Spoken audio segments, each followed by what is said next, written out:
നമസ്കാരം, ഞാൻ സുചിത്ര പുരുഷോത്തമൻ. ശബരി ബ്രോഡ്കാസ്റ്റിംഗ് പ്രത്യേക റിപ്പോർട്ടിലേക്ക് സ്വാഗതം. ഐക്യമലയരെ മഹാസഭ യുവജന സംഘടനയുടെയും ശ്രീ ശബരീശ കോളേജ് NSS യൂണിറ്റിന്റെയും നേതൃത്വത്തിൽ പ്ലാക്കത്തടം ചെണ്ടുവയൽ റോഡ് സഞ്ചാരയോഗ്യമാക്കി. വിശദമായ റിപ്പോർട്ടിലേക്ക്.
ഭീകരമായൊരു അവസ്ഥയാണ് നമ്മളിത് കാണുന്നത്.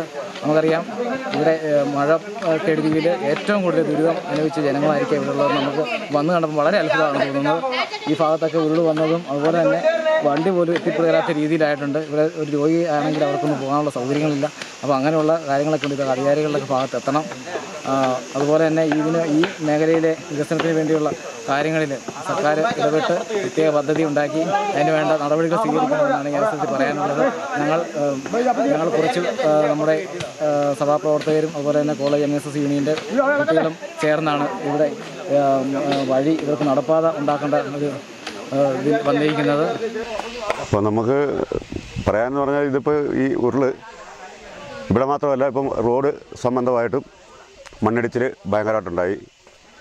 അതോടൊപ്പം തന്നെ ഇവിടെ മാത്രമല്ല, വേറെയും താഴെ പ്രദേശങ്ങളിലെല്ലാം ഉരുൾപൊട്ടലുണ്ടായിട്ടുണ്ട്. ആന ഏറ്റവും വലിയൊരു പ്രശ്നമാണ് ഇവിടെ. ഇതിപ്പോൾ നമ്മൾ നിൽക്കുന്നിടത്തെല്ലാം ആന വന്ന സ്ഥലമായത്. കംപ്ലീറ്റ് വാഴ ആന നശിപ്പിച്ചു. ഇപ്പോൾ ഒരു 7 കൊല്ലമായിട്ട് ആനയുടെ രൂക്ഷമായ ശല്യമാണ് ഇവിടെ നേരിടുന്നത്. വനം മേഖലയാണ് ഈ ചുറ്റും. ആനയ്ക്ക് പല വഴിയും ഇങ്ങോട്ട് കയറി വരാം. അത് ഏറ്റവും വലിയ ഭീഷണിയാണ് ഇവിടെ. നിരവധി മലയേറിയ കുടുംബങ്ങളും മലഭണ്ഡാര കുടുംബങ്ങളും താമസിക്കുന്ന പ്രദേശമാണിത്. ഇന്നലെ രാത്രി പ്രദേശത്തെ ജനങ്ങൾ തങ്ങളുടെ പ്രശ്നങ്ങൾ സഭാ പ്രസിഡന്റിന് മുമ്പിൽ വേദനയോടെ അവതരിപ്പിച്ചു. ഉടൻ തന്നെ സഭാ പ്രസിഡന്റ് യുവജന സംഘടനാ പ്രവർത്തകർക്കും ശ്രീ ശബരീശ കോളേജിനും നിർദ്ദേശം നൽകി. ബസ്സിലും കാറിലും ജീപ്പിലുമായി നിരവധി യുവാക്കളെത്തി 2 മണിക്കൂർ സമയം കൊണ്ട് റോഡ് സഞ്ചാരയോഗ്യമാക്കി.